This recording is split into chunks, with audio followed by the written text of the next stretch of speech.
हिंदू धर्म शास्त्रों में भगवत गीता का विशेष महत्व है। इसमें ग्रंथ में आपको जिंदगी के कई अहम पहलुओं को निचोड़ दिया मिलेगा।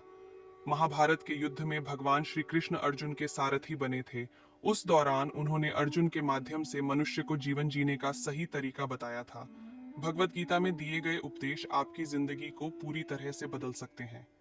गीता में दिए गए उपदेश केवल जिंदगी जीना ही नहीं, बल्कि जिंदगी को सही तरीके से मैनेज करने की कला भी सिखाते हैं।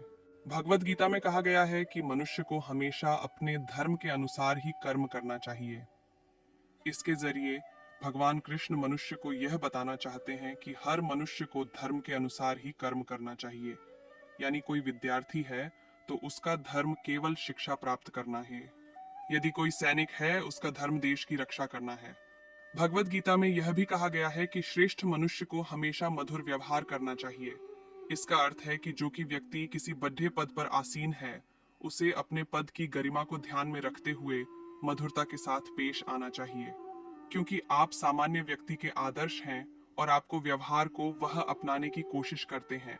काम, क्रोध और लोभ, ये तीन प्रकार के नरक के द्वार हैं, और जो व्यक्ति इन्हें अपनाता है उसका नाश होता है। इस उपदेश का अर्थ है कि मनुष्य को हमेशा काम, क्रोध और लोभ से दूर रहना चाहिए। ये तीनों चीजें मनुष्य को बर्बाद कर सकती हैं, इसलिए समय रहते ही इनका त्याग कर देना चाहिए। भगवत गीता में श्री कृष्ण ने अर्जुन से कहा कि मनुष्य को चाहिए कि वह संपूर्ण इंद्रियों को अपने वश में कर ले, क्योंकि जिस पुरुष की इंद्रियां उसके वश में होती हैं, उसकी बुद्धि भी अस्थिर होती है।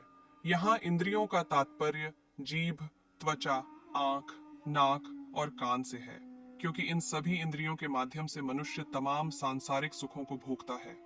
गीता में दिए गए उपदेश के अनुसार कर्म न करने का आग्रह त्याग कर यश अपयश के विषय में संबुद्धि होकर, योग युक्त होकर कर्म कर समत्व करने को ही योग माना गया है। इसलिए कर्म करते समय कभी भी हानि लाभ के बारे में नहीं सोचना चाहिए। जय श्री कृष्ण।